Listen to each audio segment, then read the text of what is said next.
Well, good afternoon. It's 12:01.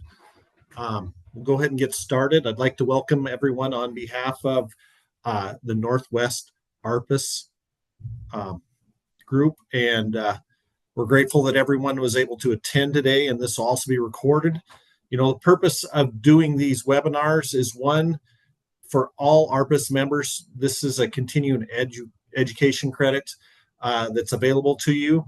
And for others, it's just more to inform and hopefully to bring some good content with very credible speakers.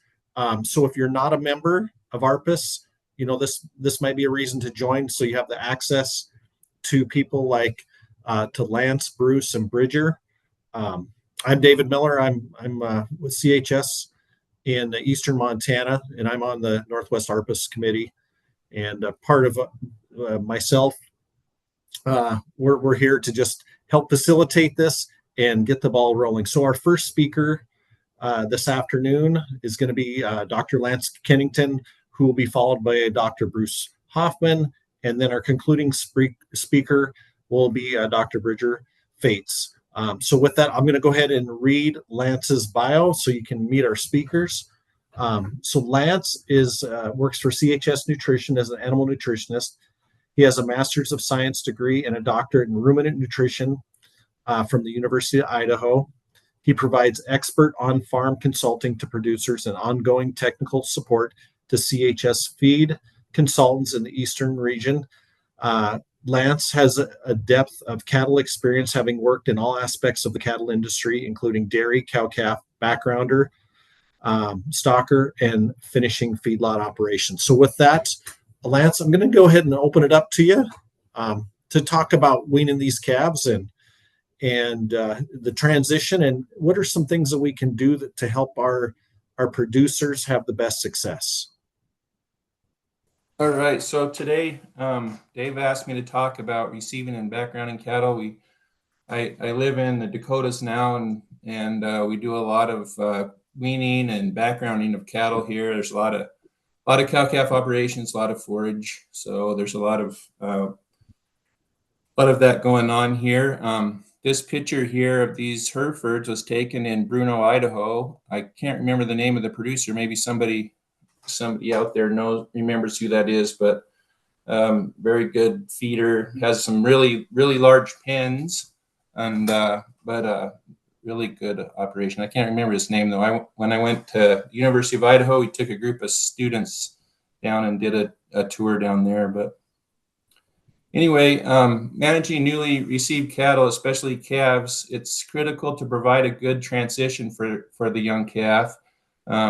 This may be the most expensive, inefficient phase of the beef industry. So, you know, you got a young calf that's been with its mother all its life, and all of a sudden you're changing everything it knows, and on top of that, you're unable to explain to this critter what is happening to it. So it's a tremendous stress and very traumatic time for these animals, and we need to work real hard to make it as smooth as possible.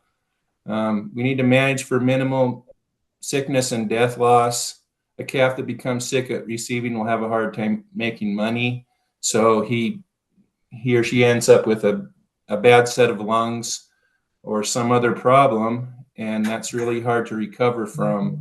And so we need to make sure that we keep them from getting sick. And to do that, we need to reduce stress. What are some of the stress factors involved? Of course, weaning, prolonged vocalization irritates the respiratory tract. And so, you know, that calf, if it's wandering around the pen in a circle, bawling for its mother for hours, it's going to set it up for a lot of respiratory problems. And then the stress of separation from its mother is a big one. Of course, transportation, that's, you know, none of them are going to understand what's happening there. Then overcrowding, poor air quality, poor sanitation, noise. Also, deprivation of feed and water, a lack of feed and water at marketing. All of you have been around to all the auction yards in the country, and you're lucky if you see a round bale feeder in the pen with them. And I you know, the amount of water that's available is questionable. So that's big problem. We have the lack of recognition of new feeds and water sources after arrival. If the cattle are coming out of the mountains of Montana, they're used to standing in, ice cold stream of really good water and not drinking out of a tank that's, from a well that may smell like sulfur, so we're changing them a lot in what they're used to. And then the feedlot environment, mud, poor air quality, new pathogens, processing procedures all contribute to the stress. One of the things that I, it's either one or the other usually in this part of the world anyway, but we either have mud or we have dust. It's never just right. And so we need to do our best to control both of those things because they're a big problem. Especially the dust. If we have a lot of dust, we tend to have a lot of pneumonia problems. And then the producers, the cattle get through that, and then they get to the end of their, finishing phase. They start dying because they can't get enough air. So we need to really control both of those problems. And there's lots of things that can be done to control dust. You can bed the pen, you can water it down, you can bed it, you can make sure the cattle aren't in a pen that's too big. Make sure that they don't mind having a restricted pen space if they're when they're weaning, because they want to be together anyway, and that keeps them from from walking around too much and kicking up too much dust. So there's a lot of things that can be done to help with that. So we're initially at receiving time where they're eating to stay healthy rather than to gain weight. We want them to do both, but we want them to be healthy first. The objective at this time is to get the intake increased and get all the cattle up to the bunk eating. This was a study done a number of years ago by Texas Tech, where they just looked at the percent of calves that were eating in the first 10 days. They were fed just a regular classic starter ration, corn supplement, hay. And anyway, the first day, as you can see, 21% of them ate the ration. By the second day, only a third of them. By the third day, only half of them. And then it barely got above 2/3 of the cattle eating. And by day 10, only most of them are eating, but there's still 15% that weren't. Now, we need to be able to move this from.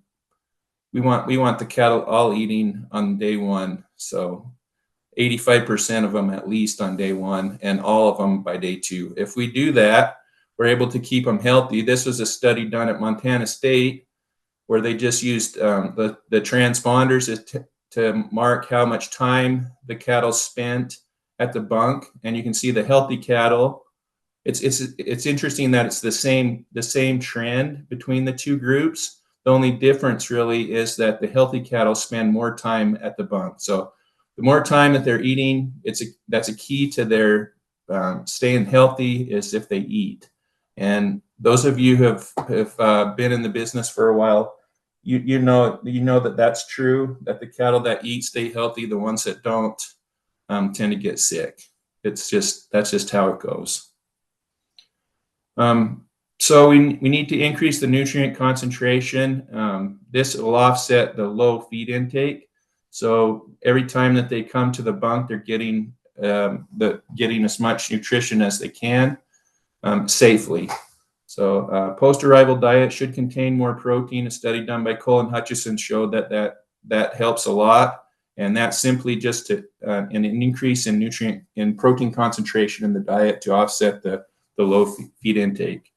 We increase the energy, the minerals, the vitamins, also to offset the lower feed intake. And the NRC, starting cattle part of the NRC shows that. And usually, it's almost, for the most part, it's almost double the what they'll end up on. So anyway, we just need to make sure that they have a really good package for when they start to overcome that low feed intake. I usually use long grass hay to provide fill to get them started, get the rumen going again if it's had trouble. If they've really been stressed and haven't been eating, it doesn't take very long for the rumen to stop working properly. So we need to get them something that they're used to. Grass hay is a good option. They're familiar with it. It restores the rumen health. And then what I usually do is, we'll do that for a day or two, depending on how stressed the cattle are. And then we work ration in gradually, hay on the bottom with ration on the top, so that the cattle have to eat through the ration to get to the hay. And that seems to work really good. But really good quality long grass hay is critical to starting them. The ration should be dry but not dusty, palatable, fresh. Make sure that you keep the bunks cleaned out. We don't want any moldy hay or unstable silage, anything that's not the highest quality that we can feed them. These calves haven't ever seen silage. It's like feeding your little kid. The first time you feed your kid a pickle, they don't like them. But if all of us tend to like pickles now that we're older, but none of us liked them the first time we had them. So it's the same thing with cattle.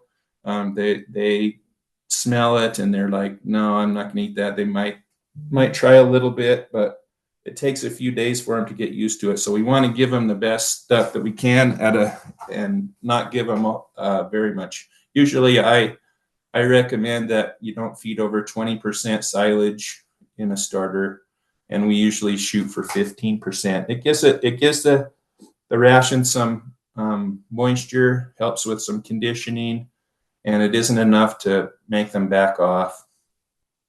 But absolutely no moldy hay or unstable silage. We want to concentrate the energy, but not overdo it. We don't want to cause acidosis and that kind of thing. We need to make sure that we provide them with a safe diet that will keep them from getting sick and keep them alive. I usually set the protein at 14%. It can be lower for yearlings. Of course, it's going to have to be higher for even smaller calves, but the normal weaning weights of around 600 pounds, 14% is plenty. Alfalfa is good for degradable protein and potassium. After the animals are on feed, you don't want to give them a whole bunch of alfalfa right to start. I've seen some bloating happen in that when people use alfalfa instead of grass hay. So, but it's good after. And then we use a lot of distillers grains and also pellets with soybean meal in them. That's really good protein to start calves. Escape protein could be beneficial early. We have a disrupted rumen. Animal still needs protein. Palatability is sometimes a concern, but if you use distillers grains, they are very palatable and have a good amount of escape protein in them. And then a small amount of non-protein nitrogen is helpful. That helps get the rumen bacteria producing like they should and working like they should, because they're going to be suppressed. It's not going to be working like in there like it should. And non-protein nitrogen will help get it going. Minerals, there's a lot of loss of body fluids and electrolytes. Potassium is the worst. They lose that rapidly in transit and when they're being weaned. So 1.2 to 1.4% of the ration for a couple of weeks is a good amount. And it's not too hard to get to that level if you're using, with forages. Usually can get to that pretty easily. It also has been shown to decrease sickness and death loss and increase 28-day gains. So make sure that you have enough potassium. And then, of course, the trace minerals, zinc, copper, manganese, selenium, they're all important for immunity, and make sure that you have those in there. Vitamins A and E can reduce morbidity and mortality. I usually feed twice as much A as the cattle would end up on to start, and also E. I usually set for my starter vitamin E at 500 units. And then the B complex vitamins, sometimes you might have some polio happen. A new rumen that is getting starch might have some of that happen, and what happens in the rumen is there's a bacteria that breaks down thiamine for energy, and so if you have supplemental thiamine in the diet, you can help prevent some polio if some of that happens. So we use about 100 milligrams per day. And then one thing that we really concentrate on in our territory anyway is coccidiosis control. And whatever you do something. Don't leave the cattle unprotected.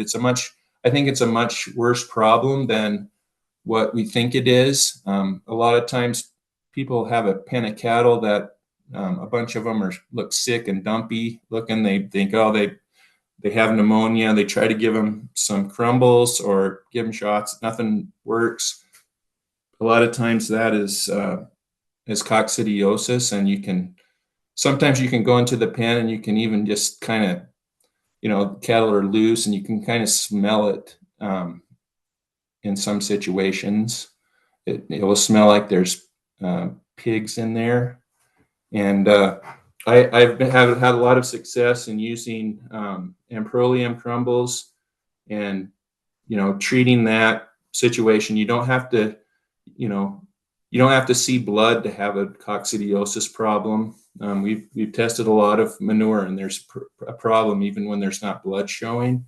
And so make sure that you always protect the cattle against it, because it's a very common problem in the industry.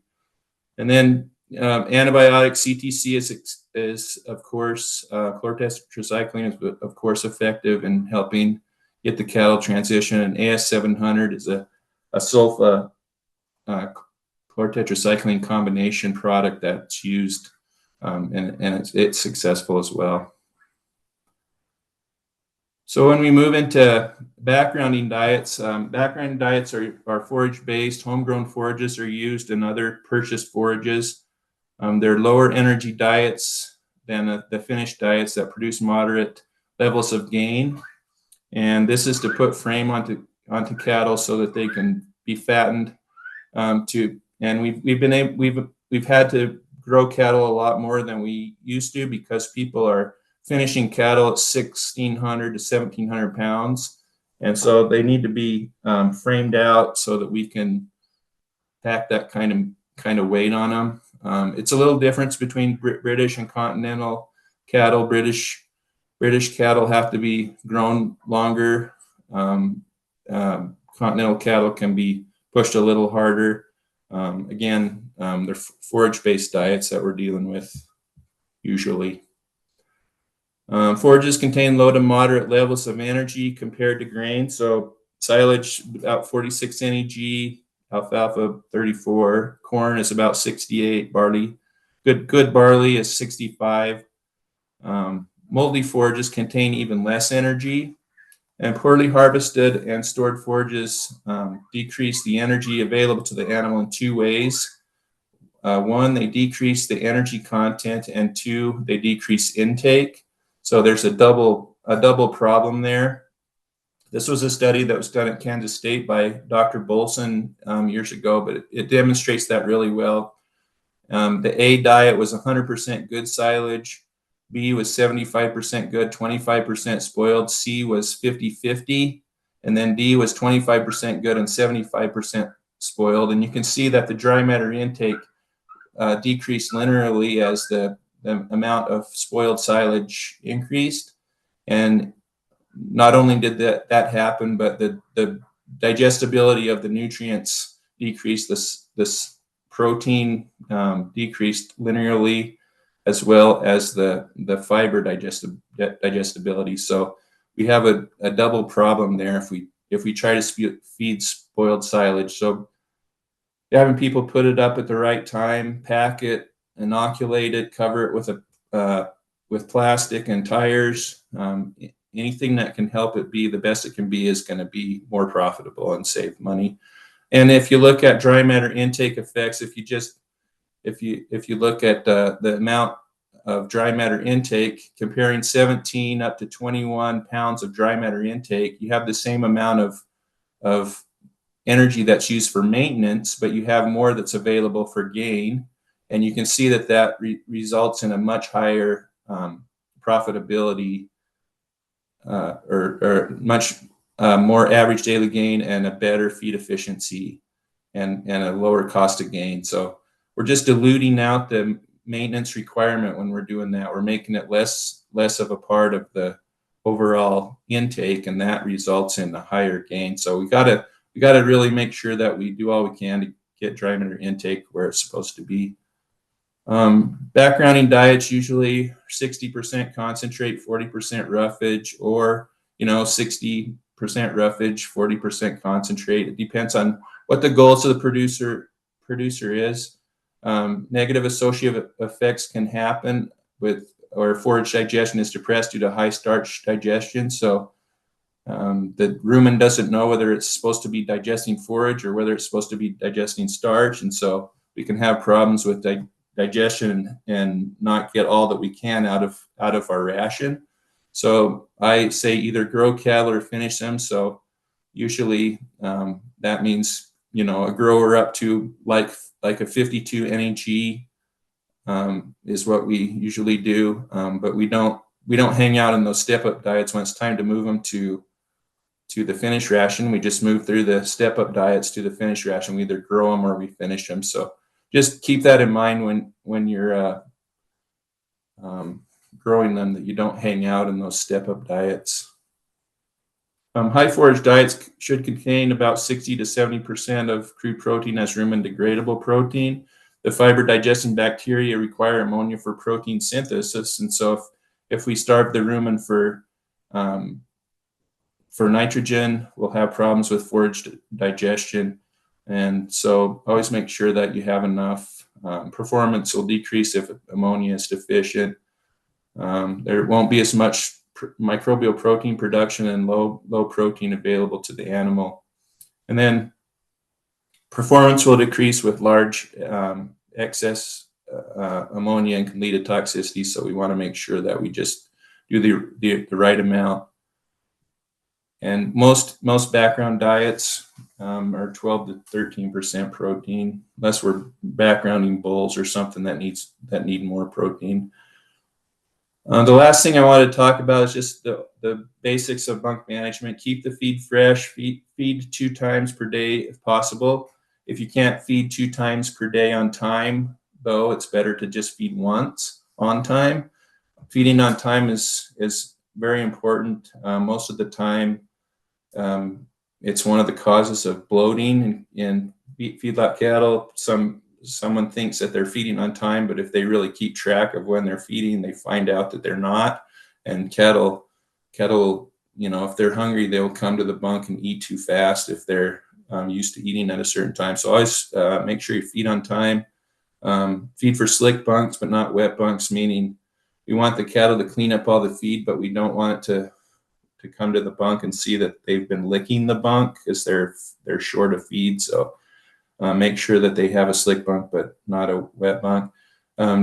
Discard moldy feed and remove snow and water. I see a lot of trying to get rid of moldy feed through the cattle. That's a mistake. You might as well not feed it. It'll hurt you 2 ways then, instead of just one if you feed it. So, and make sure that you remove water and snow from the bunk. Don't feed on top of it. Mix the ration properly. Use the correct load order. I know that vertical mixers are different than horizontal ones, but make sure that you put it in the right order and mix the load consistently for the right amount of time. After the last ingredient is loaded, it's usually 4 to 6 minutes that ration needs to mix before it's fed, so that it's mixed together properly. Adjust the feed delivery 5% at a time, no more than a pound per change. So usually that's just a pound as fed. So you have a pen that has 250 head in it, you can just raise the intake 250 pounds. That makes it easier for the producer, and it's a good way to do it. Allow intakes to stabilize, make changes after 3 days of steady intake. You have to let the rumen give you a chance to know what is happening there. Mismanaged cattle have decreased performance even on high roughage diets. So I've seen acidosis in cattle even on high roughage diets if there's just a little bit of starch in the diet. So you can make cattle even more efficient even on a high forage diet by being a better bunk manager. And then carefully read the cattle. That's critical. 30, you come up to feed them. There's 33% of them at the bunk ready to eat. 33% of them kind of start standing up and move into the bunk. 33% just aren't interested at that time. If you get the cattle to that intake and they're having that activity, you're about right where you need to be. So it's really important to observe the cattle at feeding time. And that's all I had today. I'll turn the time back to David. So Lance, we've got some questions already. Okay. So Lance, it says good presentation. You mentioned small amount of NPN. Can you please share a maximum level for that? Yeah. Usually I don't know if there's a maximum. I've ever found the maximum level, but I usually try to keep it like 1.4% of the diet. So 1.4% or lower. All right. Is there any other questions from all those who are on the web, who are participants? Let's see. I see there's something in the chat here. Oh, no. You can, okay. No. So Lance, I've got some questions for you. And then if we get more to come in or reach out. So Lance, from your experience, what are some of the most important management strategies that lead to the best outcomes when we're weaning these calves? And maybe take it from calves that you weaning at the ranch to calves that you buy at the sale barn. What are some really important things that make huge differences there? Okay. Well, I think it's really important that the pen is prepared the way it should be. So you need to make sure that it's not going to be too dusty or muddy, like I said, and make sure that you wet it down or put bedding out there to keep the dust down. That's going to be critical to the whole thing. Make sure that they don't have too much space either, that they're kept close to the bunk. And so, that'll help them get accustomed to the bunk and it won't give them so much space to wander around.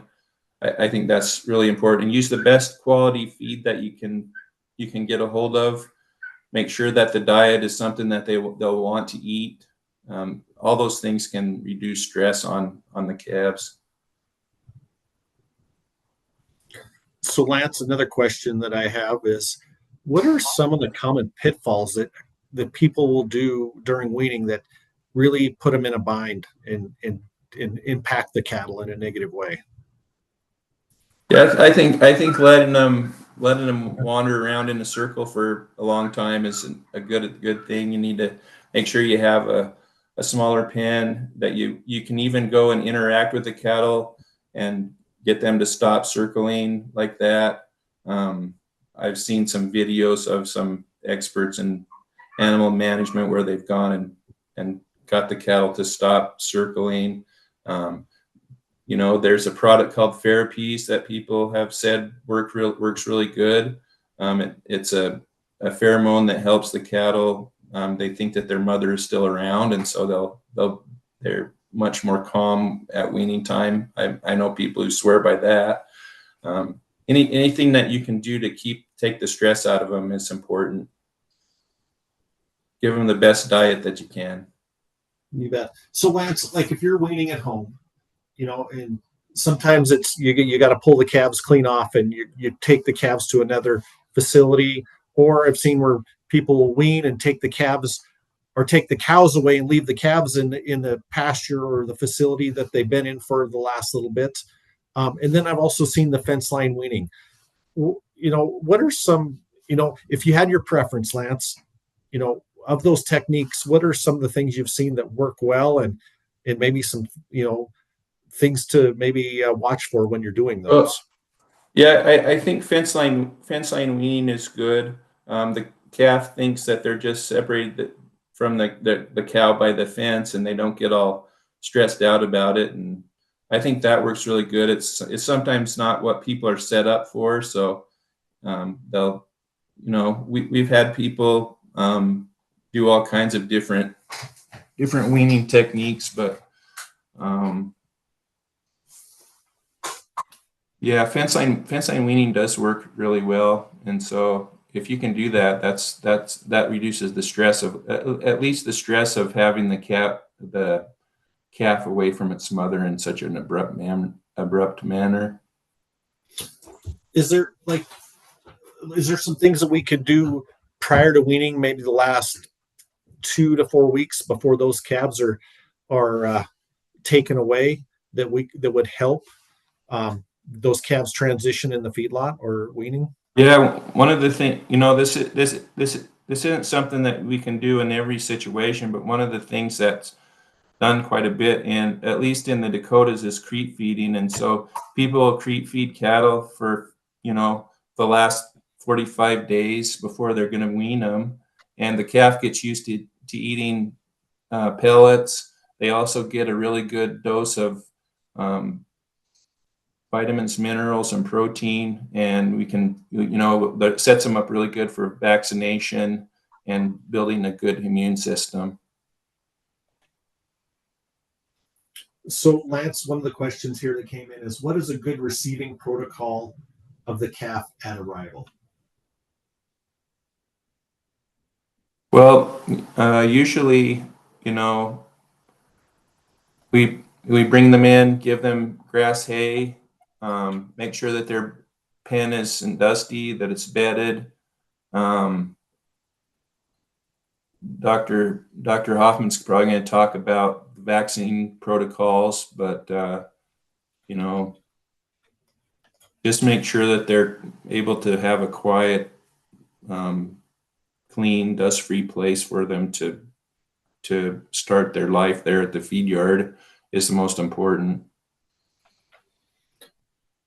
Let's see if they're so, Lance. I do have one more question for you.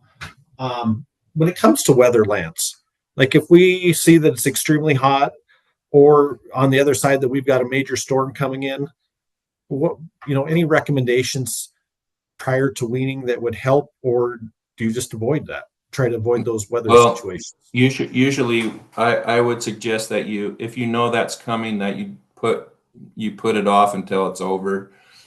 Weaning them during that time is just a disaster. So usually, if it's really hot, or there's going to be a storm, you probably better wait for another day. All right. Actually, okay, one more question. How, when it comes, because immunity is so big and is impacted with the stress at weaning, sources of trace minerals has a big impact on immune status and the ability for them calves to perform. Yeah. What sources would you use during this period of time? Well, the source that we use here at CHS is the best source is from Zinpro Corporation, and they have a product called Avela 4, which has zinc, copper, manganese, and cobalt in it. We use that a lot for starting calves to make sure that they have a good source of mineral that's easily digested and absorbed. So the next best ones are the hydroxychlorides, and we use those as well. And then the last, of course, is like the sulfates. Those are still digestible, but when an animal's stressed, it's a lot better to have something that's easy to digest than something that they have to work at. So, yeah, organically complex trace minerals are really good for starting cattle. All right. Well, Lance, I don't see any more questions or anything in the chat. So, Lance, I appreciate you being on here, and thank you. So, I want to go ahead and introduce our next speaker, Dr. Bruce Hoffman. As he says, he's somewhat retired after 31 years of enjoying veterinary medicine involving general practice, feedlot consulting and management, diagnostic lab ownership, and as a pharmaceutical technical consultant. He now offers virtual and on-site services through Cattle Care Consulting, which is designed to improve cattle operations by providing information, advice, and networking gained through over 30 years in cattle veterinary medicine. In his management over medicine is his key approach versus finding a solution in a bottle. All services are fee and expense based and not influenced by company incentives, rebates, or product sales. Cattle Care Consulting is prepared to support individuals in strengthening their operation along with making a positive difference in the beef producing industry. After touring the country with his wife Carla in their RV, they are now based in the metropolitan area of Terry, Montana. Yeah. Bruce also enjoys speaking to groups, providing information on various aspects of raising cattle in today's environment. He uses his edutainment approach as a great way to engage the audience. Author of Making a Difference, he addresses many issues that can positively affect the lives of people and the operations in which they work. So, Bruce, take it away. Thanks, David. Yeah, that metropolis is about 500 people, so it works. So, thanks, David. Appreciate the invite. I was, it's a busy time of year with a lot of people weaning calves. We've had a great fall here in Montana. Probably a little bit warm weather.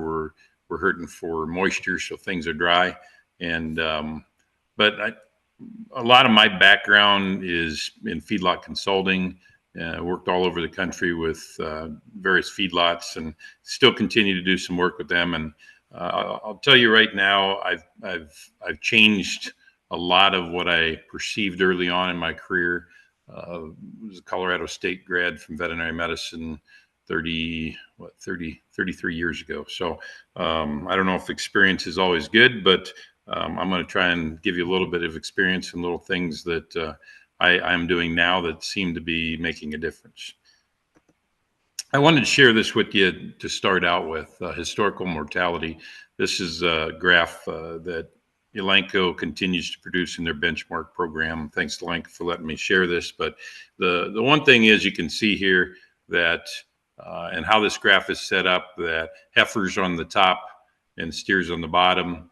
And the red line is 7,000 to 9,000 weights, and then the blue line is 4 to 7 weights. And I think what amazes me is, and I use this graph to separate out kind of the group that we're talking about is more the calves. And the thing that amazes me in the last 25 years, that line continues to go up. And so obviously we don't have it figured out. And I get frustrated a lot of times that why does, we spend a lot of money, we have record high calf prices, and obviously we're spending a lot of money on these cattle, and yet death loss continues to go up. And so I don't have the answers, but I have some things that I think that we've continued to do in the industry that are actually causing some issues, and what I think are some of the reasons for death loss continue to go up. So, like I said, historical mortality continues to go up, and right now, I mean, if the average, and this is about on I think Elanco's numbers right now are about 8 million head of fed cattle, and you can see that we're right there, 3.5% average death loss on what would be lighter weight calves or freshly weaned type critters. And this does not include, in general, this would not include Holsteins, although some of the crossbreds, as we call them now, the beef on Holstein cattle may be included in some of these. But the key that I want you to see is that maybe doing the same thing over and over again isn't the right answer. The first thing I'd like to talk about is communication. I think we can talk about veterinary medicine, we can talk about products and stuff, but I just don't think we communicate. And whether you're on a small operation or whether you're on a large feed yard. I managed a 100,000 head feed yard at one point in my career, and obviously we have a lot more communication, more people involved. But to me, it's a vital part of being successful. And when I talk about communication, is what's your expectations, right? Are you comfortable with 3.5% death loss, or do you want 0% death loss? And I would say most people are going to have closer to 3.5% death loss and expecting 0% death loss. Who are the consultants you're going to use? Who are the key influencers? And so I would say I encourage everybody to find a good nutritionist. I'm a veterinarian. One of the best advices I ever got was one of my mentors, Dr. Del Miles, who I was partnered with at one point in my career.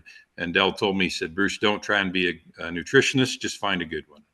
And that has been a key success for me in my career.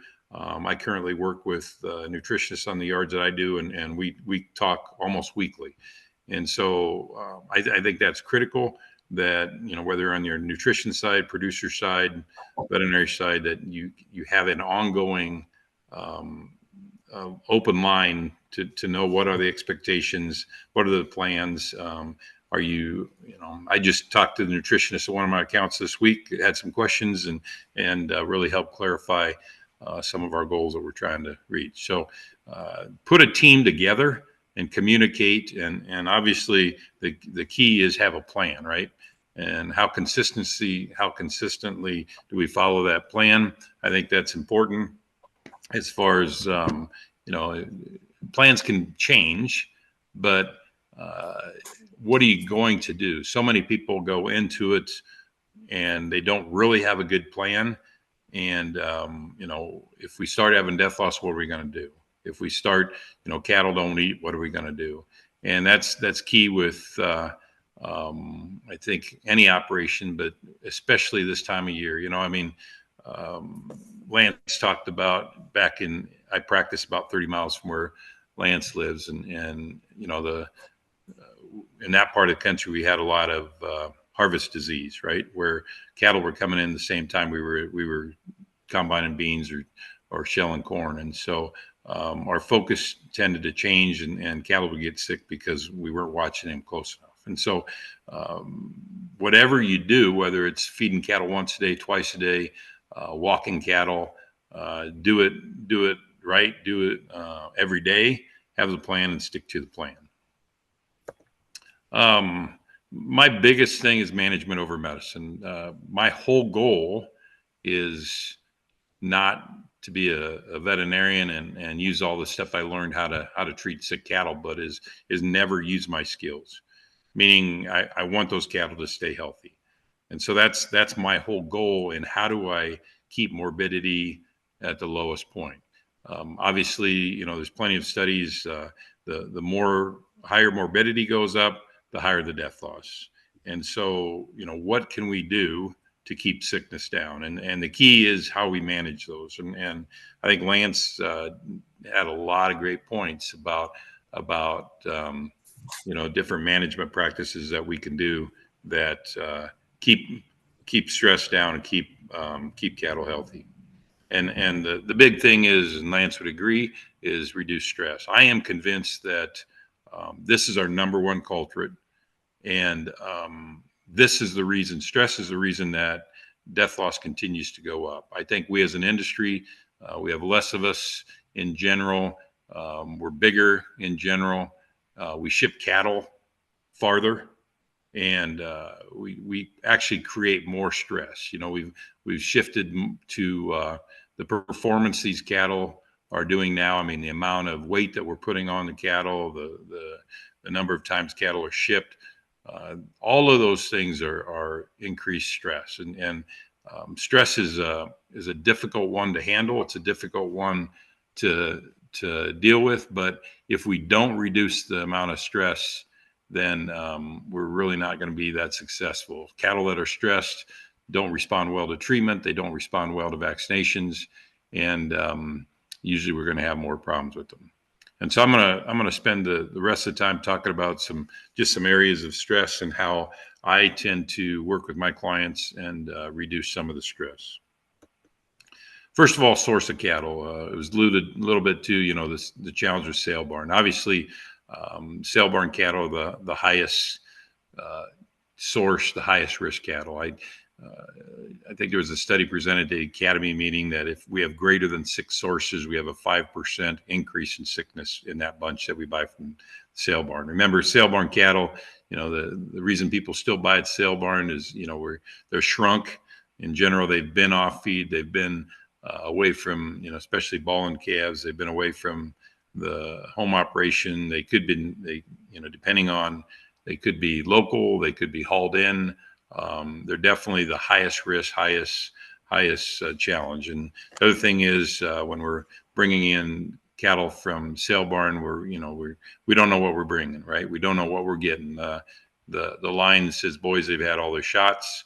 That doesn't mean a whole lot to me. So I think we have to be very careful there. Video cattle, we can still get ball and calves from videos, and even what I've found, we have a lot of calves that have shots that are, under the contract when their video cattle are bought. But one of the things that I'm not as concerned, the shots probably aren't as important as the timing of the shots to me. And so I used to get really frustrated with buying preconditioned ball and calves, and then they all got sick and wondered what happened, and found out later that, yep, they got all those shots, but the rancher couldn't get to them until the day they loaded them on the truck. And so those kind of scenarios, when we don't control what happens on the ranch, can be very challenging to try and keep cattle healthy. Obviously, ranch balling calves, fresh calves, whether they're video calves, whether they're short versus long haul. I prefer, if we're going to do balling calves, that we get a direct source. And so, obviously, the longer the haul, the challenge. What shots have they had, and are they preconditioned or not? Most of you would probably call me a heretic. I am not a fan of preconditioning. Preconditioning has been shown to be an advantage for marketing. And I think if you're going to sell ball and calves, you need to precondition them because there is a market premium. If I'm going to buy them, if I'm working with you, I'm probably, if you're in the West, especially I think most everybody on this call is in the Northwest. One of the things I'm convinced at is that the Western environment is not conducive to preconditioning. And I say this because, this time of year, we're thinking about weaning here in middle of October, November. We've been extremely dry, and a lot of the West, that would be more than normal in the fall. And here we are gathering calves, and, hopefully it's 3 to 4 weeks ahead of time, but a lot of times that doesn't always happen, and it may be a week, it may be 2 weeks. But we're gathering calves that are an open range, and we're bringing them into a smaller pasture. And what happens in that smaller pasture? Feed is probably reduced. We definitely commingle. We definitely create dust, and we don't have a way to mitigate dust usually in a pasture environment. And so most of the bugs that we are fighting are not, necessarily from cattle coming into the operation. They're within the cattle, and the amount of stress and dust basically allows these bugs to take control. So it's not uncommon. Just talked to somebody this week about they preconditioned their calves last week, and they've treated 30% of their herd. And it's not uncommon for ranchers to treat a large number of calves after they've worked their calves. And so that's something to consider. The other thing I'd say to everybody out there, if you are doing something and it's worked well for you, keep doing it.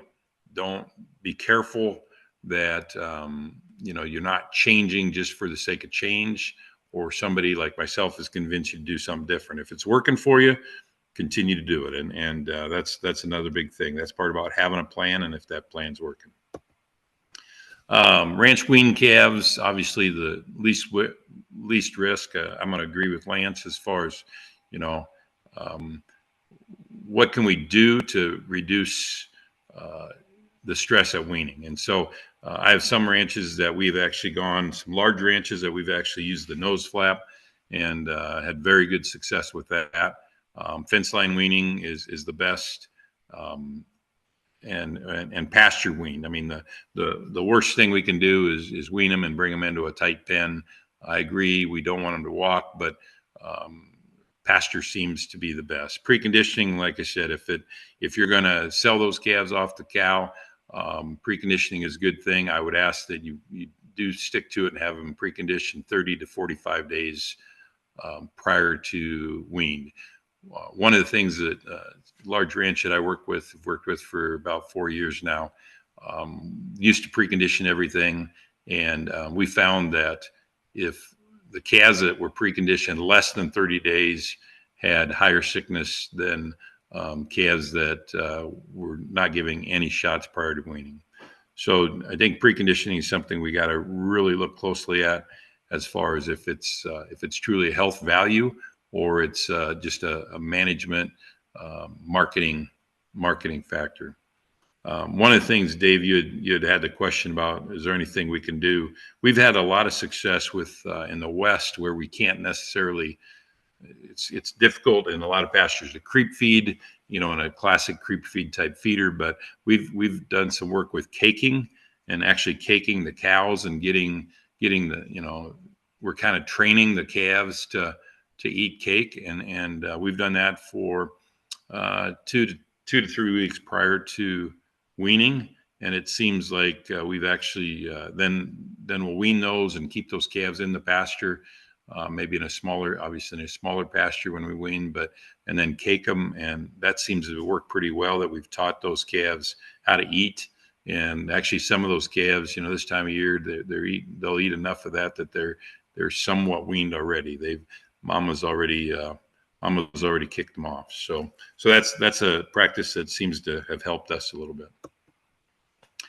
So the pasture environment on weaning calves is the best. Space is critical. That's one of the things that I see is we want to be real careful with locking them down too much. And so, I agree that I don't care if they walk as much as long as we're not creating dust. Dust is it's to me, it's not even a factor anymore as far as it's not, you try and avoid dust, you do avoid dust. And dust is the number one thing that causes sickness, in my opinion, whether in a pasture. That's one of the things that when I look back and see how long calves are trailed, what kind of environment they were when they were walking behind mom and trailing and weaned.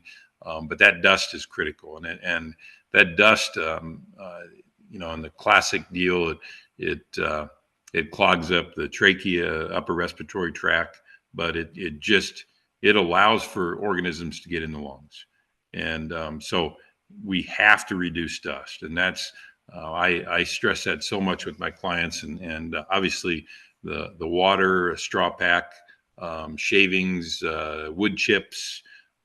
There's plenty of ways that we can do it, but it's not something that we can say, well, the water truck broke down, we didn't get it, the calves are dusty, and then I get the phone call or I get called out and say, well, gosh, we're treating 30% of these calves, what happened? So that's something I can be a real a-hole on and really work hard as far as getting cattle so that they're not in a bunch of dust.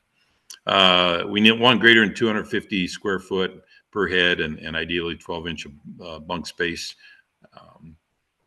Having hay in the pen, I mean, I agree as far as long stem hay, get him on rations quickly. I'm not a big fan. The bedding, sometimes they'll munch on that. I don't like bales in the pen. Everything I want to do is teach that animal to come to the bunk. And so in a pasture environment, it's a little bit better. But, when we start putting that bale out there, we got to be very careful that we don't create an environment around that bale that increases, the value, or coccidiosis, increases, cattle that don't actually come to ration, don't eat. So just a consideration there to work with your nutritionist on. The other thing is a combination. Many people use a combination environment where, you may bring them in, feed them in a bunk, get them used to that, and then kick them out to a bigger pasture the rest of the day. So you haven't, when they come in to eat, allows you to treat cattle and maybe just get a closer look at them and then kick them out during the day when they can maybe have some grass to graze on or just more open space. Processing and vaccination. Here's where another area that I've changed dramatically, and I think I'm a delayed processing veterinarian, and so in most environments, most feedlots, most of the deal, we're gonna process, in 24 to 36 hours. I mean, the classic deal is let them lay down. When they get up, work them, and I'm adamantly opposed to that. I think that the stress that we see is weaning. We need longer to get these animals relaxed and get them their body actually able to mount an immune response and actually feel better.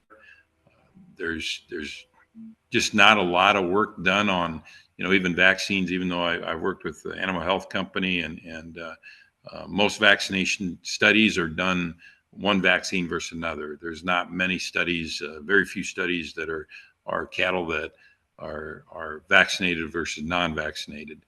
And so I think we have to be very careful of that. And so the actual stress of running an animal through a chute, and that's whether you're weighing them, whether you're tagging them. I want that animal to be weaned. The only thing that I allow at weaning, if I'm working with them, is we may gate cut some heifers and steers, but we actually try and wait and do that. We just wean the calves, we get them settled, and we don't touch them. And ranch wean calves, we're not working calves for usually 10 to 14 days. And so, and these calves are a lot of times calves that have only been given one shot, and they've been given one shot at branding, and that's it. But we'll do the same thing with calves that are preconditioning and or just freshly weaned. We're going to shoot for 10 to 14 days. Now, sale barn calves that I have here, obviously sale barn calves have been exposed. So we're probably going to see if they're not, if they're not dead ones on the truck, we're probably going to try and get out there 3 to 5 days. And the sale barn calves, we're going to have success with adding metaphylaxis, excuse me, an antibiotic when we do process those calves. And so, I've delayed processing. I think one of the misnomers in the industry is that we have to process cattle. I mean, I think cattle mount a good immune response at branding. I'm a modified live user at branding, and if they don't, that's key to set up the immune system. We actually have calves that we've actually delayed for 80 to 90 days, depending on implant strategies, and they've done fine. Like I said, there's not one size doesn't fit all, and so I think one of the things that we've done in the industry is we read the magazines, we listen to somebody, and they say, well, give a 7-way Clostridial, a 5-way viral, Haemophilus. They list basically every shot, and that's what everybody does, and then they wonder, well, why my calves didn't do very well. The other thing is I'm too many and too soon are real issues with increasing sickness. And so, one of the issues that I saw about preconditioned calves and feedlots buying preconditioned calves is feedlots were surprised that they paid that much money for them that they'd get sick because they were preconditioned. And one of the things that I started learning was they had their shots, but when did they have their shots? And it's not uncommon that a rancher gets into a storm situation, the kids don't come home from college, or they don't have help, and they didn't get the calves worked when they said they were going to. So theoretically, you could get calves that were worked last week, and they come to the feed yard this week, and now we're working. They ran through a chute, shipped, and now we're going to work them again, all within less than a week. And so I think we have to be very careful when it comes back to how much stress we put on these cattle. And so vaccination definitely adds to stress, and we definitely need a good immune system and an animal that ideally is not stressed when it's processed. Processing, and first of all, like I said earlier, is what you've been doing working. Okay, and I'm not. The only time I try to get people to change what they're doing is when I work for an animal health company, but even then, it's like you never got a chance to change vaccines if it was working, right? And so the key is what you're doing working, okay, and evaluate. Are you meeting your goals as far as calves aren't getting sick, death loss is staying low, so that's critical. So some of my basic thoughts here. I'm not going to give you a list. Definitely, you're seeing some of my biases, but I'm modified live. If I have no history of what they had, I'm always going to use a modified live. If I don't know, I'm using killed vaccines now. If I know they've given a modified live, and right now my programs are modified live, viral at branding, and then 14 days after weaning, we'll use a killed product on them, and just one dose of a killed product, and that has done phenomenal at reducing the number of times through the chute, and actually our morbidity, our mortality numbers have, in general, have improved. Now, I'm not going to be the one to say we still don't ever have issues, because I haven't figured out how to keep cattle from dying in all situations. But I'm adamantly opposed to intranasals. I think there's some data now to show, especially on older cattle. I'll yes or no as far as branding, but on older cattle, I don't see a value to intranasals. We want systemic immunity. We want immunity that gets to the lungs, not just the upper respiratory. And so, to me, intranasals create competition in the upper respiratory tract at a time when we need that upper respiratory tract to be untouched and do their job and not let bad bugs down in the lungs. Bacterial vaccinations, most bacterial vaccinations don't have a lot of data behind them. Mannheimia hemolytica is still the number one bacteria that causes pneumonia, bacterial pneumonia, and that's what the majority of cattle die from. And so I'm a big believer of using Mannheimia hemolytica in my programs. The Clostridial I use if there's no history or if they're going back to grass. But in general, calves that had a dose of Clostridial vaccine at branding, I'm good with that and don't repeat the bacterial. The other bacterial, whether it's Haemophilus or Mycoplasma, there's not a lot of data behind a lot of that product. Even though we fight some of those diseases, Mycoplasma, I'm convinced, is a source issue. Obviously, sale barn, you're going to have issues, but it's a herd issue. And so usually I can address Mannheimia issues by changing sources. Antibiotics are critical. I'm going to use metaphylaxis in my programs on sale barn cattle. I prefer to reduce the need. I prefer to not use them if I don't. Ranch fresh calves, I do not use any antibiotics. We just treat, pull and treat, and hopefully we can have morbidity less than 5 to 10%, and keep the management of the cattle well enough that we don't need as many antibiotics. I do like to treat and go back to the home pen. I think the social aspect of when we are cattle that are pulled out into a hospital pen, at least for the first treatment, They do better going back to home pen where they're more comfortable with their herd mates. And as long as we're pulling early, I'm very aggressive in my pulling. And so I like my cowboys to pull early. I think the earlier we pull, one of my biggest pet peeves is when I see a sick one and I ask somebody, I suppose, what do you think about that critter? And said, yeah, it doesn't look right. I'll take a look at him tomorrow. 24 hours makes a big difference in treating pneumonia, and so I want that animal pulled today. One of the last things that I'll say is the value of necropsy, and unfortunately, I've posted way too many cattle in my career, but I'm passionate about knowing why they died, and I think this is as much to protect the nutritionists that I work with, because just because they're out there bloated in the pen doesn't mean it's a feed problem. And so to me, it's not optional. I think even a small operation, I teach my clients how to do a necropsy and a basic deal. And we're ideally, if you can, involve a veterinarian, but it can be done at the ranch or at the yard.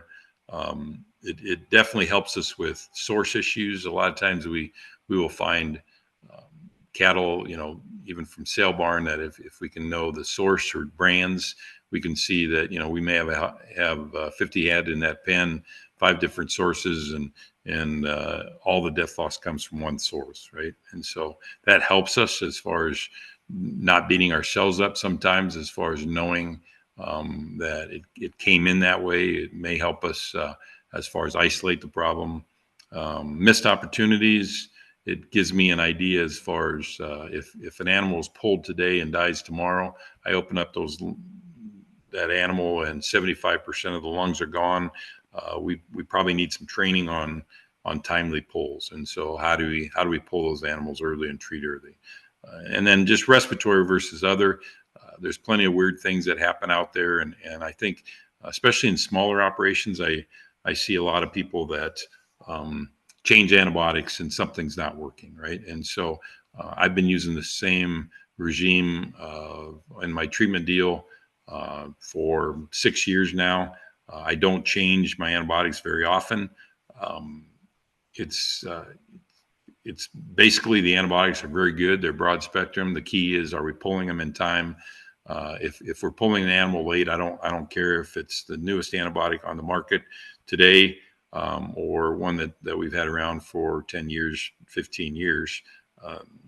If we pull them late, we have a harder time saving that animal. So I think that's, I want my clients, and I prefer, one of the things that I ask, even having a conversation with your veterinarian, as far as, if you have to cut it up, you can take pictures. These pictures are pictures that I get on my phone almost weekly from clients and saying, hey, doc, what does this look like? I mean, and so the value of digital photography has really helped, and we can learn a lot, and we don't always have to drive out to the feedlot or the ranch to cut them up ourselves. So there's some of my biases, and with that, I will open it up for questions, David, or if you have any questions. Hopefully that touched on a few of the things you wanted me to discuss. Very much so, Bruce. So we do have a question right away in the chat. And so, Bruce, would you describe a protocol for preconditioning calves? If you had your ideal scenario, what would be that scenario for that? I'm not going to precondition. That's my ideal, right? Okay. If you're going to precondition them, the key is time. Okay, and so the key is going to be a minimum of 30 days before. Those calves need 30 days. Anything less than that, I think we're too close to weaning and the stress of weaning. I'm going to use a modified live. I'm not. It's going to be either a 3-way, either an IBR, BVD, MLV. I don't use a lot of BRSV, but so either a 3 or 5-way viral. I am going to use a Mannheimia, and there's only 2 that I'll use, and that's either Pyramid, Presponse, or Nuplura are the only 2 that I use. One of those 2. And Okay. if those calves are, if we're going to run them as yearlings, go back out to grass, I may give a 7-way at that point. If they're going to go into the feedlot, I probably will not. As long as they got a 7-way at branding, I probably won't repeat the Clostridial at that point. No Haemophilus, no Mycoplasma, and no intranasals. All right. So another thing. So when you talk about, there's so many things we can do when we're processing these cattle: vaccination, deworming, dehorning, castration. Yep. What would you prioritize when you bring those cattle in? So I'm still gonna deworm. We're deworming at those times. We may be using internal and external parasites. We are implanting. The other thing that we are doing at preconditioning is if we do preconditioning, we'll implant if they're staying on the operation. We'll implant at that time, and then we'll delay processing till our following implant if we're gonna precondition. That happens rarely. Do we do that? But I am going to castrate. I mean, I think if we do have animals that need castrate, I am going to do it at that time. I mean, partly it's you'd love to have it all, right? And so ideally we shouldn't have to castrate anything because they should be coming in as steers, right?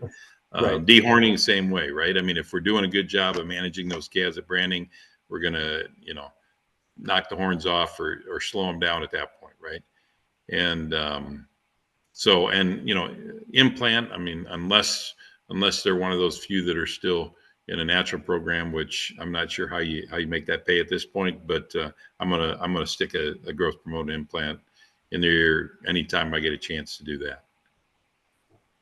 It's a good easy return, isn't it? Oh, it's ridiculous, right? I mean, if we're not using ionophore, if we're not using an implant, yeah, I think especially in this market, right? I mean, it is amazing how much that returns. So. Yes. So one other question that is probably out there too is, like, when you're vaccinating these calves, how many shots is too many? Because there's a lot of products out there, and Oh yeah, and it's crazy. I mean, most people are given too many shots, right? I mean, and I'm still amazed. I mean, the amount of people that send me their protocol, and it's basically from the compendium of vaccines, and they've made sure that they got one from each category, right? And I guess I think that's too much. I mean, maybe if we could vaccinate calves throughout the period, like we do children, and we can pull a calf in anytime and spread it out. But I'm not sure they need all that, right? I mean, most of the vaccines, there's not a lot of data on the mycoplasma. There's not a lot of data on the somnus, and they're stressful vaccines. One of the things that I talk a lot with the nutritionists I work a lot with Burke Neely out of Boise, Idaho, and Burke and I talk a lot about the role of endotoxins, and with what is the role of gut endotoxins, right? I mean, just in normal digestion and endotoxin getting in the bloodstream, and whether they're vaccine source, whether they're feed source, and how much of that is part of getting animals sick, right? And so I want to do everything I can to reduce the amount of stress. And if I'm adding stress through a vaccine that carry a lot of endotoxins, I think that's setting me back, right? Now, some people give, there's definitely difference in genetics, right?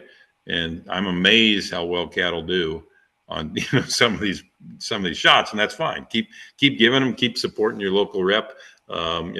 Companies got to survive too, right? And so, but usually I'm called in not because everything's always working well, right? And so the first thing I'll do is usually cut out about half the stuff. And right now it's funny, David, because people don't care. It's like they'll spend whatever, but I can show you the other chart that I didn't share today, and that is the cost, how much we're spending per head has gone up dramatically, right? And guess what? The death loss continues to go up, right? So I would like to see the death loss go down. The more we spend, ideally, my mind says the more we spend, we should reduce death loss, but Right. it's not working that way. So maybe you just need a better veterinarian. I don't know, but it I think like Lance said too, the stress factor is real.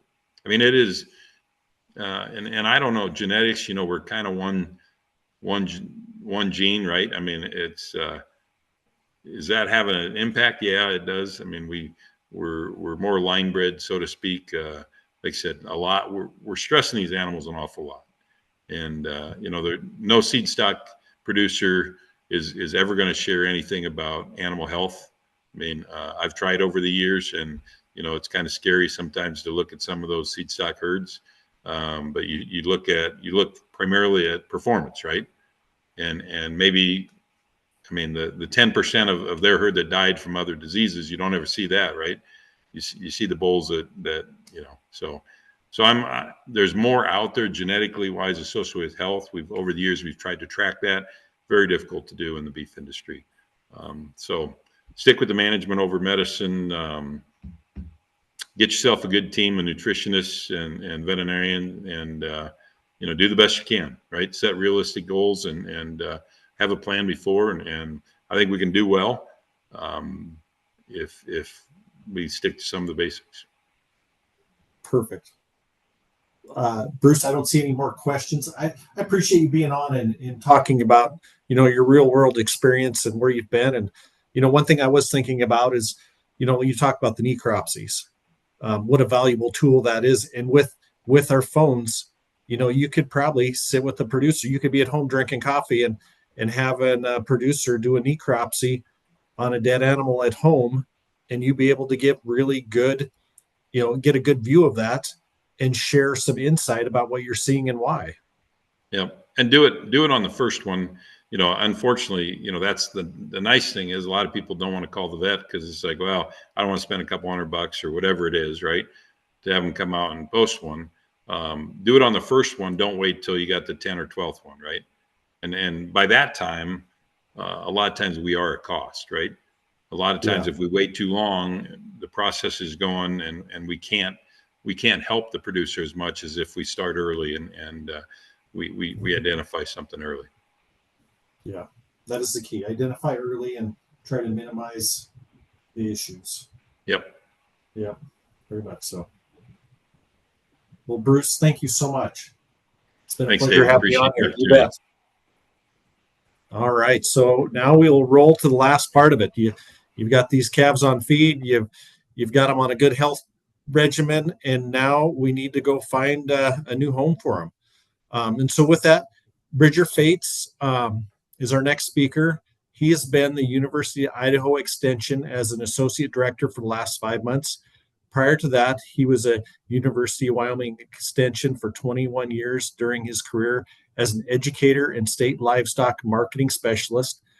He was integral in developing and delivering many successful integrated livestock programs for University of Wyoming Extension, including the Wyoming Master Cattleman and Wool Grower programs. Bridger received a Bachelor of Science degree in agriculture business and an MS degree in agriculture economics and an ED degree in higher education administration, all from the University of Wyoming. So with that, I'll turn our time over to Bridger. All right. Well, I know as animal scientists, you were all looking forward to some economics for the end of the webinar, but we'll get it started here. So I've been asked to talk a little bit about calf marketing strategies. My name is Bridger Fates. I'm with University of Idaho Extension as the Associate Director, and recovering livestock marketing specialist is where I spent a lot of my career with Wyoming. So I'm going to talk about some of those marketing specialist skills. Really, over the next 2 years, I mean, this is an easy talk to give in some ways. You can market your calves anytime, any place, right?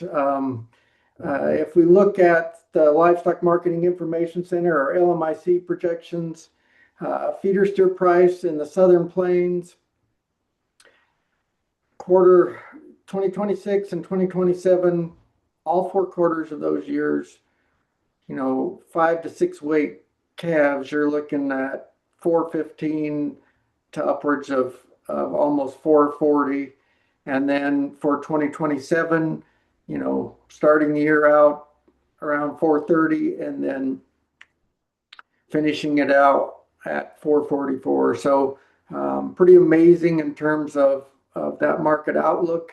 If we even just look at the last 4 years, so 21 through 2024, the average steer price was 232.25. So really a projection of almost double that last 4-year price, which folks would consider to be a pretty good set of years in the cattle business. So really, some really strong indicators there and a lot of optimism. Certainly, I think the caution that I've read and pay attention to, and even myself as I've gone to the store, is that retail price, and is there a point that consumers will significantly walk away in terms of demand based on that retail price? And we haven't hit it yet, but we're going to figure out if we can hit it with these sort of market projections that we have coming up. So when is the best time to market steers? Or how about heifers? And a lot of times when I ask ranchers this question, the answer is when the price is high. But that's not actually the right answer.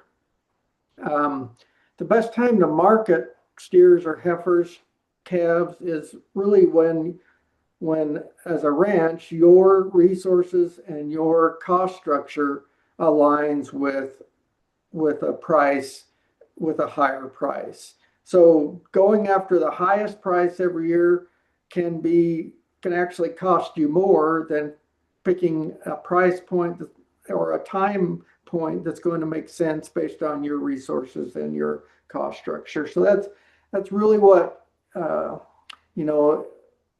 I want to talk about a lot in this talk is how do you figure out what that timing is for your own operation. Another question that we like to debate about is what's the ideal marketing weight. This one gets bantered around a lot in terms of, even if you think about it in terms, producers often think about this in terms of, should I be running, smaller cows and running a few more of them so I get more calves and selling lighter calves? Should I be running, big frame cows that give me good sized, big framey calves? Those are sort of everyday decisions producers are having to make, and what is that ideal marketing weight? So we'll look at a little data to figure out maybe how to answer that question as well. Several years ago, I was listening to a speaker, and he really compared marketing with this quote from Simone Rameau about tennis. He said, Simone said, professional tennis players earn 80% of the points and lose 20% because of mistakes. And he said amateur tennis players lose 80% of the points due to mistakes and only earn 20% of the points. And really, if we look at it in terms of how we think about marketing our calves, we're still probably all in the amateur category. And we really need to think about how do we eliminate the errors, but rather than how do I hit the market high every year. So if we can eliminate those errors, we're probably going to be a lot better off, lead to a lot more profitability than just trying to hit the market high every year. So a few common mistakes that producers will still make in terms of just sort of those unforced errors. One is not sorting cattle or sorting them with a critical eye. I've had a lot of producers tell me they like to, they figure they can leave a few out cattle in, light steers or a couple of heavies or whatever, things that don't fit the rest of the group, leave them in and sell them with the rest of the pen. I've had a lot of buyers tell me they look forward to that because it really gives them the excuse to point out those out cattle and helps them negotiate a better price. So I think whether you're selling in an auction barn or selling to an order buyer, really sorting with a critical eye and marketing those truly out cattle, different and separate from your larger groups. I think another common error is just a marketing rut in terms of, ranches a lot of times will market the same time every year just because that's when they've done it. Not necessarily that that's the ideal time for them to market given their current ranch conditions. And they might have a rut in terms of location or the market they use or the buyer. There's a lot of sort of ruts we get into that's just been tradition. So that's what we do every year. And then the last one I talk to ranchers about a lot is this idea of passively marketing. It really ties in with that marketing rut. But, a lot of ranchers don't get into ranching because they like the business aspects of ranching, right? They get in because they have passion about, pasture and range development or genetics or nutrition. That's the things they like to focus on a lot. And, they just kind of get into that marketing rut and let it hit instead of actively seeking marketing opportunities and strategies. So those are some of the unforced errors I like to talk to ranchers about, just to think about before you try and hit those ideal market times. So the tool or the set of tools that I use with ranchers to make those decisions in terms of market timing, which markets to go to, how heavy a calves are you going to sell, all of those sorts of things is this. So it's the Wyoming Ranch Tools site. It's a site that I created and it's housed with University of Wyoming right now. That's the URL down here, the Wyoming, uwyoextension.org/ranch tools. The site's going through some updates right now, but it's still up and running, but looks a little more bland these days. Some of the tools on that side are really the partial budgeting and net present value tool up at the top. Those are really fundamentals of, if you're going to make good decisions on a ranch, if you can learn those two calculators or learn those two strategies, whether you use my calculator or anybody else's, you're going to be a better decision maker on a ranch. We're not going to spend much time on or any time on those today. The three that we're going to spend some time on are the ones circled. So the break-even budget calculator is really looking at those market timing issues and other types of market changes that you might look at. We're going to look at the price slide calculator from both a historic perspective and a contracts perspective, and then the market comparison tool that's available. There's several other calculators we won't get to today, but if you go out on the site, you can practice with those as well. So to go back to that question, when is the best time to market steers or heifers? Really, that break-even budget tool is the calculator that I encourage people to use, and the way that I encourage them to think about when's the best time to market their cattle. You can even use it. We've talked a little bit about preconditioning programs today. You can even use it to look at preconditioning program, and that's the example I'm going to show you here today in just a second with the calculator. This calculator got me at least 5.5 minutes of fame, probably not much because most of you have probably forgotten it, but Beef Magazine did an article on this calculator to really talk about some of the uniqueness in terms of how producers can use it to better market calves. So this is what the calculator looks like. And this is that preconditioning example. It's just a simple example so I can show you, if you hadn't been preconditioning your calves and you decide you want to precondition some, 100 steer calves, you would, in the additional cost, you put in how much, that preconditioning program would cost you. Research shows anywhere from $35 to $70 right now. I put in $50 as a good starting point. So on 100 calves, that's a $5,000 bill for your preconditioning program. If you were going to do a market timing, if you were going to extend your calves out longer before you sold them, if you typically sold in October and you were going to extend them out to December, you'd have a bunch of additional costs in here to list, whether it be feed, yardage, death loss, those sorts of things, all go in there in those additional costs. But in this example, we just have the preconditioning program. Down here in this reduced income category, we, I just assumed we were selling 5-weight steer calves, 100 of them, at projected market price of $415. It's hard to see that number, but projected market price of $415. And then, you enter the final weight. In this case, I assumed we weren't putting any extra pounds with those on that preconditioned program. You can make an argument at sometimes that you might put a few extra pounds on by preconditioning them, but I assume no for this example. But it calculates the break-even price at $425. So if you had been getting, or if you could go in and get $415 a hundredweight for your steer calves, you need to get at least another 10 cents in this example. So $425 to break even on preconditioning.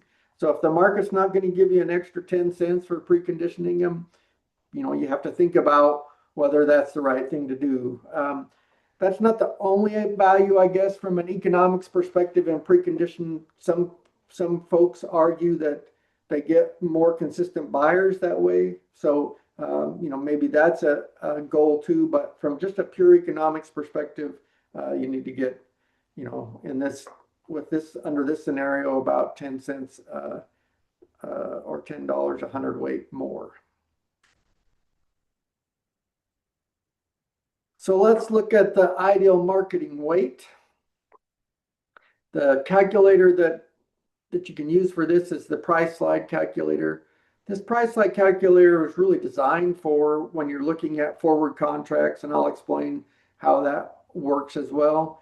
But it also works to analyze traditional price slide data as well. And I'm going to show you why that's somewhat important here in just a second. So economists for a long time would use $9 a hundredweight as the traditional price slide. So, if you were selling 5-weight calves and you were comparing those to 6-weight calves, economists would often say, it's about a $9 a hundredweight price slide. So is that actually what we've seen over the last 20 years? Not really. So if we look at historic weight class data, I took Wyoming, Montana, and Colorado really because those data sets are more readily available than some of the other states around us. But if you look at steer auction weighted average prices from 2005 to 2025, and you look at the different weight categories, so the 4 weights, if you look at that 3-state average, they're averaging over that last 20 years, $202.42.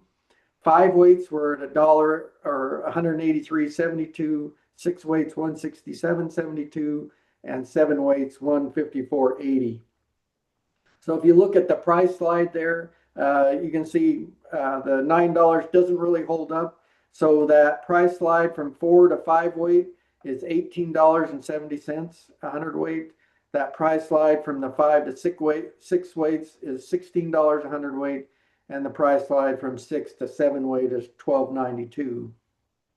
So really trying to figure out, whether you're going to add some feed into calves and keep them longer and sell them a little heavier, or investing in genetics, what's that break even price that you can do if you want to increase the size of your calves based on that price slide.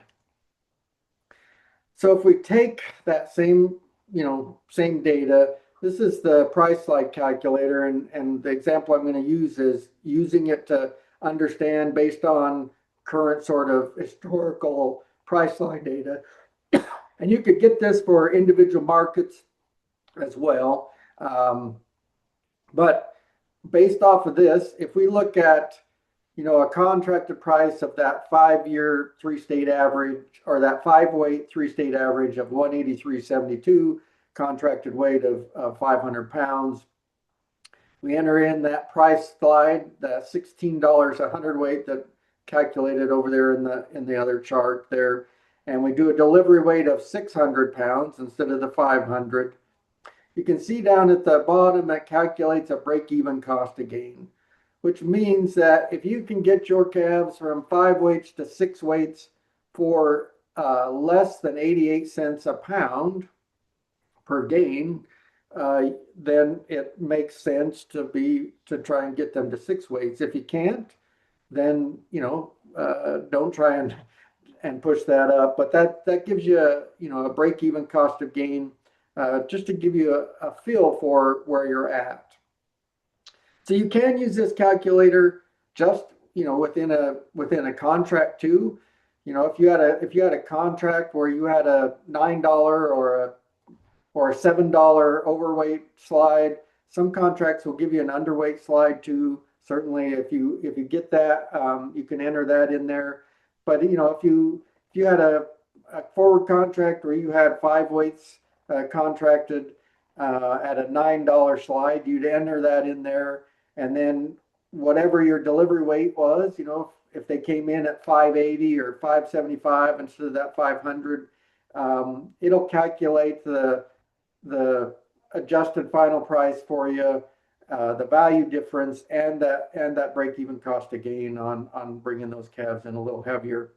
A great way to use this tool for producers when they're looking at marketing calves, if they've done a forward contract, if that slide is too high, so it's costing you too much,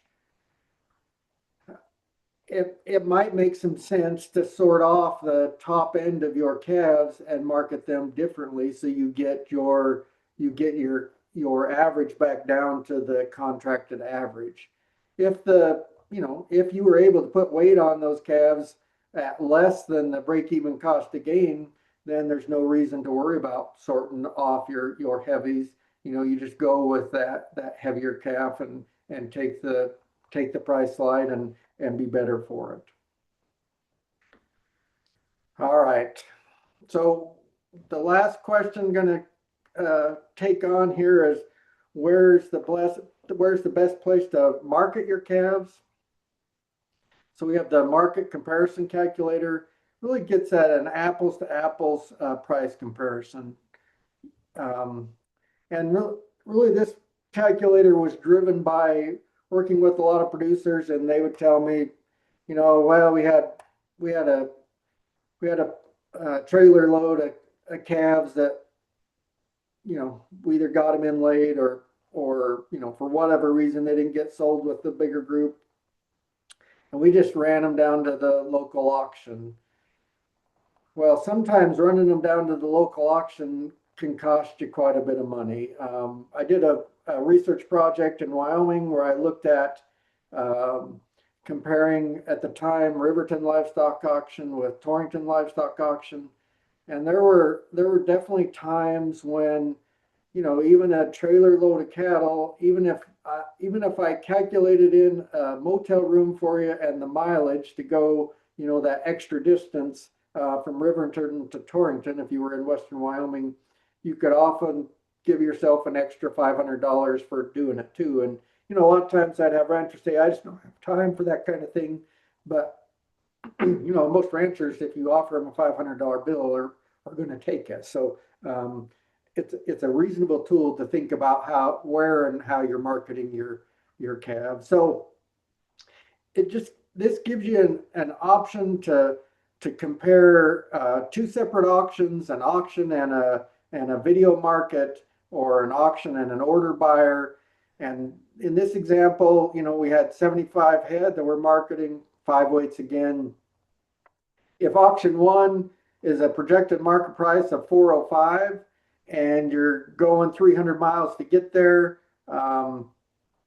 at a trucking cost of 450 a loaded mile, we've got some shrink in there. We've got a commission percentage, and maybe that auction barn doesn't charge a yardage.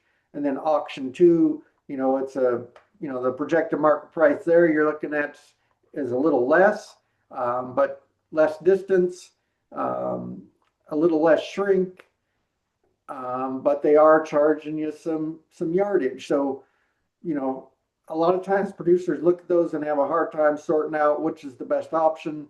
This calculator calculates your gross revenue, gives you an adjusted price, so that auction one's really $381.15 to the rancher, and the auction two is $382.76. So these calculators are, the examples aren't meant to be all that informative. It's really a producer using it to enter in the actual sort of projections that they're looking at, and using them to make decisions on where to market those calves. So really, the tools that we kind of went over are the timing to market, the weight class to market in, and where to market.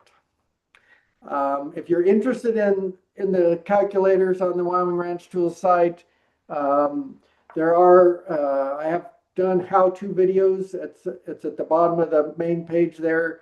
You can go to an overview, but then there's how-to videos to each of these calculators that describe how to use them and why you might use them as a rancher. So they're all really short, fairly easy to watch videos that can help you get started with the tools. So with that, I guess I'll take some questions.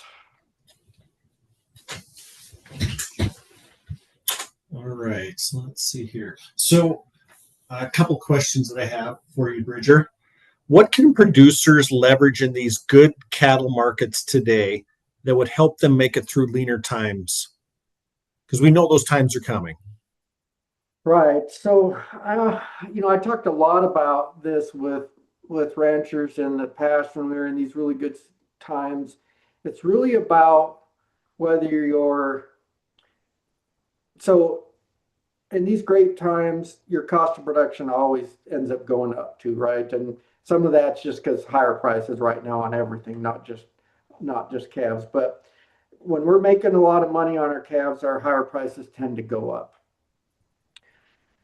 The question you have to ask yourself is, are the things that you're letting your costs go up on things that are going to be investments over time and pay you over time? Or are they things that once leaner times come, you have to cut back and you're not going to get those gains? So the example is, maybe your feed salesman's been trying to sell you on sort of the ultimate feed package, right? Well, you can purchase that. Your cost goes up. So do gains, maybe. But when times get lean, you have to cut back from that. Whereas if you were maybe taking those same dollars and investing in pasture improvement or genetics or those sorts of things, those things also help your gains go up. But when you cut back, those are still, they're still there making you money when times get lean. So really, I encourage people to think about investments versus inputs during these times. Very good. So another thing, Bridger, there's a lot of value-added programs out there, with that that we've talked a little bit about. During these times when the cattle are expensive, it doesn't seem like we get near the buyer attention because of the programs. But we know those programs make a difference when, the cattle prices come down. what are, how do we keep producers doing the right things when there's less in incentives? Yeah. I'm not sure anyone has the crystal ball answer to that one. I mean, you just have to talk about the long-term sort of benefits of doing it and doing the right thing, and and the consequences of challenges if you don't. But all that said, it's just tough to get somebody when they look at the price at the local auction barn, and they don't really have to think about any of those value added programs, not to just take advantage of it right now. So. You bet. So there was one question, and it's more, would you share the URL for the calculators again? Yeah, I can just type it into the chat, right? Yes.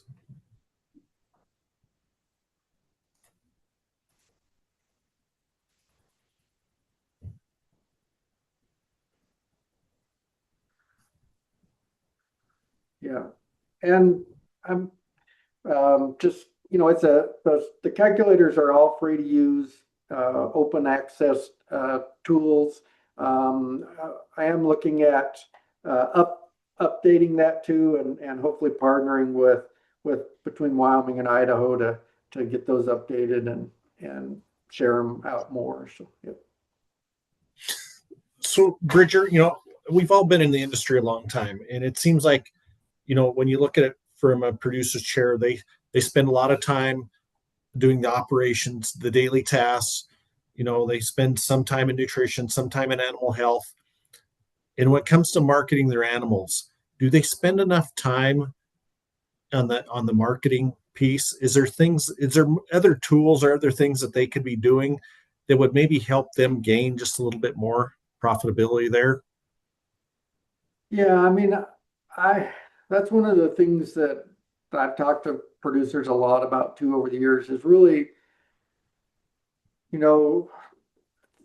I don't think they spend enough time, and a lot of times they're in a marketing rut, and sometimes that rut might be the exact right thing for them to be doing every year.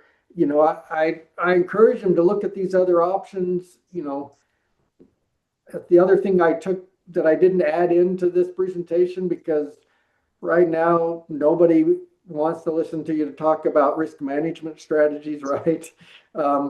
But looking at risk management strategies, looking at other marketing options, they might not be the right thing for you to do every year, but I think it's the right thing to look at them every year, right? Look at your options, utilize some of these calculators or others to sort of understand, where your ideal marketing time or point might be, and at least make that decision with the knowledge that you have rather than just as a default decision. So Yes. And one other thing being out in the industry too is we've watched producers who will chase the highs. And then you've got others that are just very traditional that market on the same time, nothing changes from year to year. What would some advice be to each of those those producers? right. Well, the ones who chase the highs, I would just encourage them to really go back and look at their cost structure and make sure that it's not costing them more to get there, because sometimes it is. It's just, you just, not every ranch has the right set of resources and cost structure to get to the market high. Some do. And so, if you have an operation that you can take advantage of the market high every year, great, that's good for you. But most of us don't. And it's really the same thing with the folks that get in the rut. Be willing to look at those other opportunities out there and see if there's some money that you've been leaving on the table. So it's really just taking some time to look at your options, I think. So Excellent. Well, Bridger, I don't see any further questions or in the chat or the question and answer part of it. So I'd like to thank you and Lance and Bruce all for your time and willingness to come share your knowledge and experience with us. And hopefully this was of value to those who watched today. And if you're an ARPAS member, you're able to use this for CEU credits. And if you're not an ARPAS member, we'd encourage you to look at that as another thing that helps add value to you as a professional in agriculture, to just show that you're always continuing to learn and evolve and try to be better than we were yesterday. And being part of the Northwest ARPAS group, a good group of people, and we're here to just help promote education, scholarship.